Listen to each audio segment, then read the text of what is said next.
কেন্দ্রীয় সরকারের জনবিরোধী নীতি, কৃষি এবং শ্রমিক পাশাপাশি ক্ষেত মজুরের প্রতি জনবিরোধী নীতি এবং শ্রম কোড বাতিলের দাবিতে আগামী 9 জুলাই দেশব্যাপী সাধারণ ধর্মঘটকে সাফল্যমণ্ডিত করার লক্ষ্যে আজ সিপিএম সোনামুড়া মহকুমা কমিটির উদ্যোগে অনুষ্ঠিত হয় এক জনসমাবেশ এবং এই জনসমাবেশে প্রধান বক্তায় ছিলেন সিপিএম পলিট ব্যুরোর সদস্য অর্থাৎ জিতেন্দ্র চৌধুরী।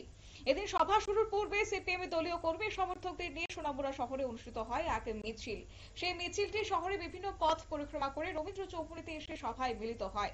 সভায় প্রধান বক্তার ভাষণে জিতেন্দ্র চৌধুরী বলেছেন যে এই দেশের প্রধানমন্ত্রী বিভিন্ন দেশে দেশে ঘুরে বলছে যে ভারতবর্ষ অর্থনীতিতে অনেকটাই এগিয়ে গেছে, কিন্তু বাস্তবের চিত্র একেবারে উল্টো। বেকাররা বেকারত্বের জ্বালায় ভুগছে, শ্রমিক ক্ষেত মজুর কৃষকরা তাদের পরিবার নিয়ে দুবেলা ঠিক মতো খেতে পারছে না, আর সরকার বলছে দেশে নাকি অমৃতকাল চালু হয়েছে।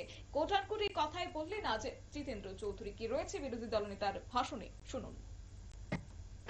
ভুল অর্থনৈতিক নীতির মধ্য দিয়ে শুধু কর্পোরেটদের সেবা করার জন্য তার বন্ধু আদানি আম্বানির মতো কিছু পরিবার এদেরকে সেবা করার জন্য এইভাবে যখন ভারতবর্ষের শ্রমিক, কৃষক, ক্ষেত মজুর, জমিয়া, সাধারণ মানুষ সবাইকে ঠকাচ্ছে, তখন প্রতিবাদ ছাড়া,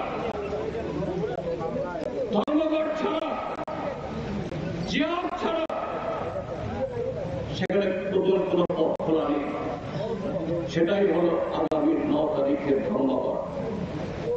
এখানে জিতেন্দ্র চৌধুরীর বক্তব্য আপনারা শুনলেন। অবশ্য এই সভাতে 19 পরিবারের 74 জন ভোটার এদিন বিভিন্ন দল ত্যাগ করে সিপিএম দলে সামিল হয়েছেন।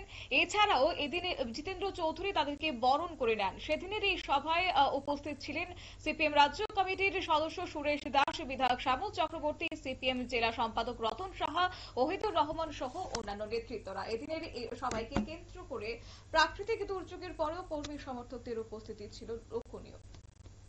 নিয়ে নিচ্ছে ছোট্ট একটি বিজ্ঞাপন বিরতির সঙ্গে থাকুন।